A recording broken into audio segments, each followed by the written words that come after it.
¿Cómo están? Buenas tardes. Gracias por acompañarnos. Esto es La Tarde en Casa, en esta jornada en la cual estamos estrenando el frío, propiamente frío, en varios departamentos del país. Todavía no en el sur, pero en el centro, en el noreste. Ha habido temperaturas de 6, 7 grados en esta madrugada, o sea, mañanas de frío. Y bueno, acá mismo estamos teniendo 14 grados hoy, ¿eh? Es una temperatura bastante baja para lo que ha sido este otoño. Vamos a irnos hasta Rivera porque allí se está sustanciando el juicio por el homicidio de la niña Valentina Walter. Hubo 2 hombres que fueron responsables, fueron oportunamente trasladados de cárcel central a Rivera justamente para ser juzgados. Comenzaba al mediodía el juicio oral y público. Allí hay un móvil de subrayado, está Danilo Tegaldo. Procurábamos hablar con la doctora Marina Arismendi, como le anunciábamos, abogada especializada en violencia de género y en derechos de la mujer, pero en este momento estaba declarando, por cierto, no puede salir de la sesión en la cual estaba siendo interrogada, citada por la Fiscalía justamente para comentar o para ampliar el informe técnico jurídico, pero vamos a procurar el contacto con nuestro compañero Danilo Tegaldo. Un hecho que ocurrió en noviembre del año pasado. Se dictó prisión preventiva en aquel momento para ambos hasta tanto se diera esta instancia que comienza en el día de hoy, el juicio propiamente dicho.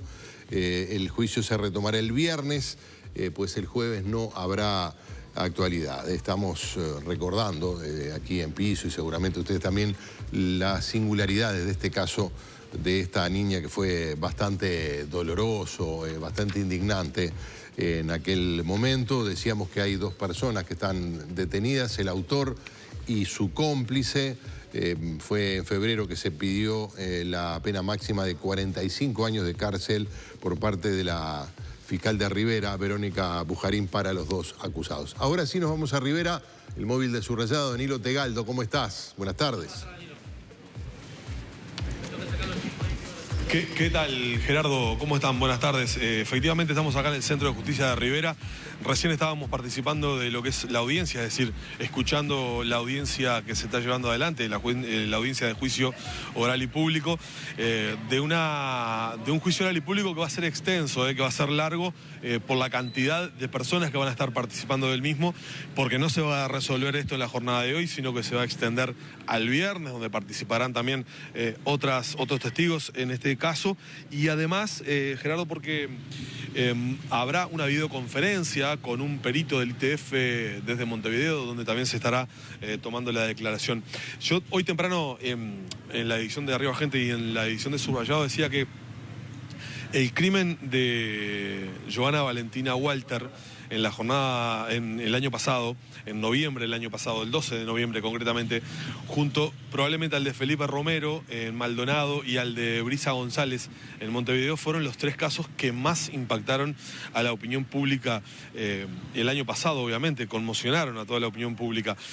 Con algunas características similares los 3 casos, porque en el caso de Felipe Romero, en el caso de Brisa y en el caso de Joana Valentina, fueron víctimas que sufrieron un abuso sexual y posteriormente fueron asesinadas. Pero el caso de Joana Valentina tiene una diferencia sustancial con los otros 2, con el de Felipe y con el de Brisa.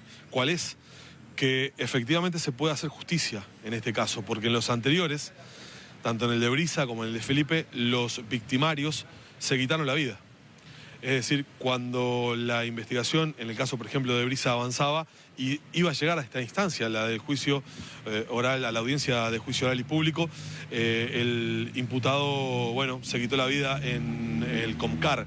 El caso de Felipe Romero, su victimario se quitó la vida en el lugar, junto al niño. Bueno, en este caso están los 2 imputados, uno como autor y otro como autor.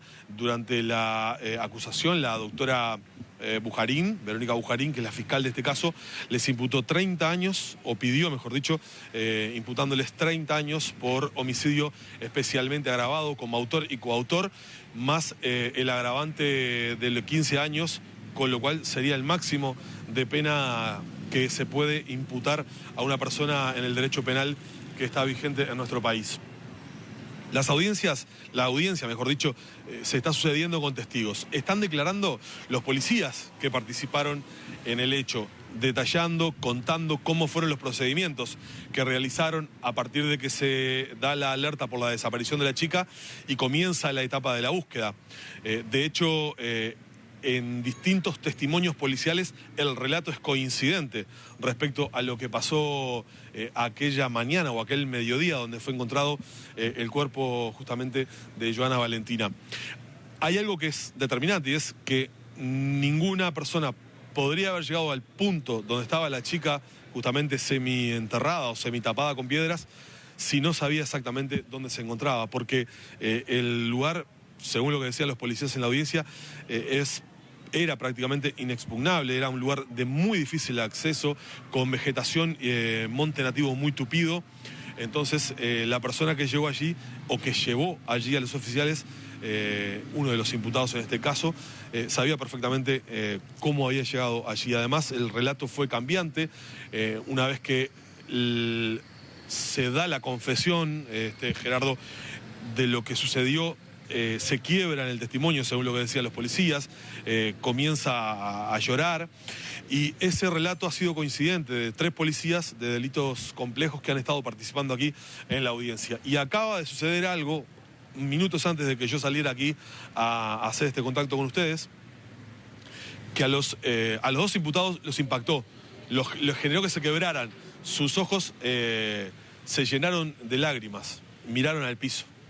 La fiscal, la doctora Bujarín, cuando estaba tomando testimonio a uno de los policías que participó, fue hacia una caja, además de mostrarle las fotografías del lugar y que el policía reconoció cada uno de los lugares, fue una caja, y sacó de la caja las 2 sandalias de la chica.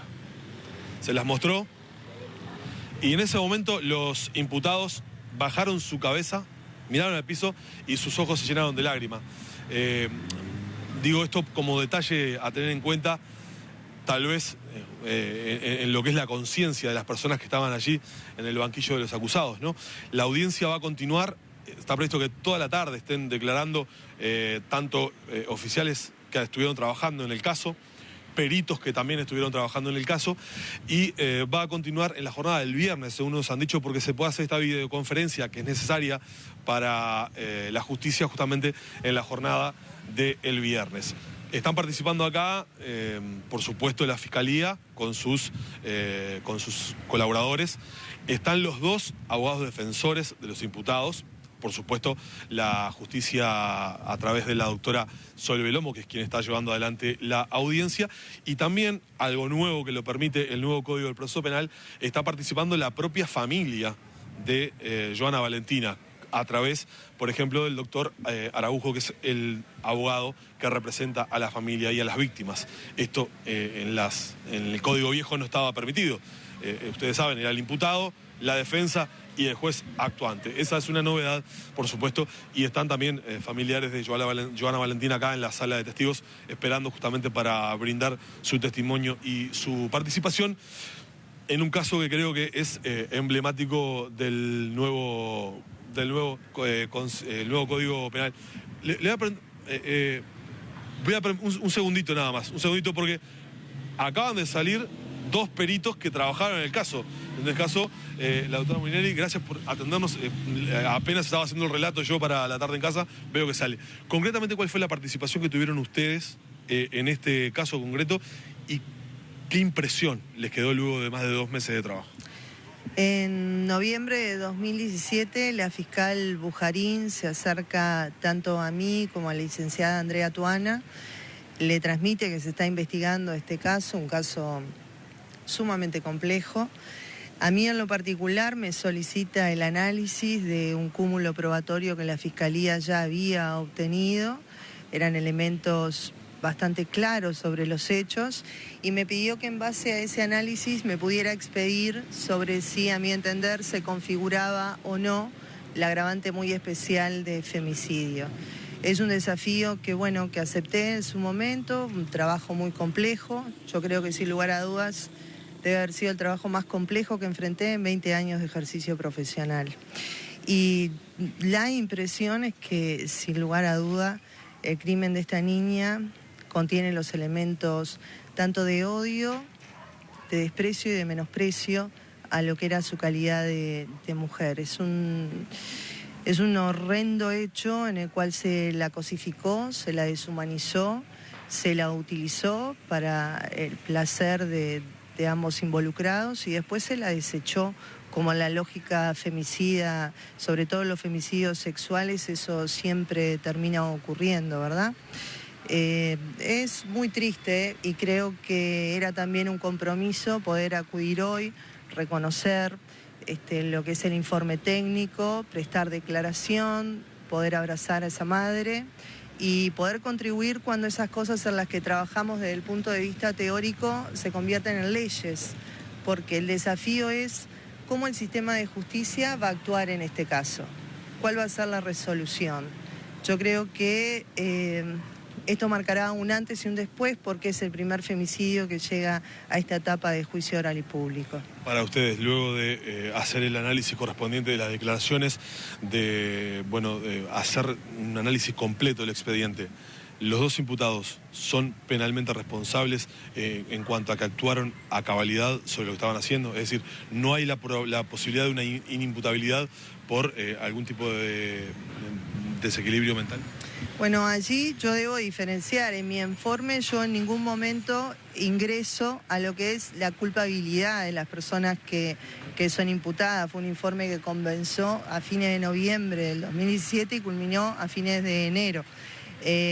Pero fuera del informe, cualquier persona, con meridiana aptitud mental que lea las pericias, es contundente de que ambas personas que están imputadas de este hecho son claramente responsables de los hechos y no hay la más mínima duda de que puedan ser inimputables, ¿verdad? ¿En algún momento muestran arrepentimiento a lo largo de todo el expediente? No, ninguno. Y es importante, yo creo, este caso para que la gente comprenda bien de qué hablamos cuando hablamos de este tipo de violencia. No solo no hay arrepentimiento, sino que hay justificación, que es algo que también encontramos en los femicidios sexuales. Y esta niña, pese a tener un cuerpo de niña, a medir 1,38 de altura, a no tener desarrollo mamario ni vello púbico, también sufrió esa culpabilización, donde en realidad los imputados intentan de alguna manera, injustificada totalmente, responsabilizarla de la violencia de la cual fue objeto con comentarios como la vestimenta o el lugar donde caminaba, o la hora, o las medias caladas, o el buzo corto. Entonces, no solo no podemos hablar de arrepentimiento, sino que hablamos de hechos que no solo fueron previos y concomitantes a darle muerte, sino que también fueron posteriores, que revelan una misoginia muy importante en esto. Ha sido muy amable. A ustedes. Muy bien. Bueno, como pueden ver ustedes, apenas vimos que estaban saliendo estas personas que han participado de la audiencia, queríamos también tener y recoger su palabra. Perdón por la extensión un poco de este contacto desde el móvil, pero parecía oportuna la palabra. Esto va a continuar durante toda la jornada y en la jornada del viernes también. Es un caso, parece o se configura bastante paradigmático por el impacto que ha tenido a nivel de la opinión pública y también, por supuesto, por lo que representa bajo el nuevo esquema del Código del Proceso Penal. Perfecto, Danilo, muchas gracias por este contacto. Sí, teníamos previsto además la entrevista con la doctora Morelli, justo que tú estabas haciendo el móvil, salía ella y la interceptaste. Así que muchas gracias por ese trabajo también. Vamos a seguir de cerca toda esta jornada para ver qué es lo que finalmente termina resolviendo la justicia.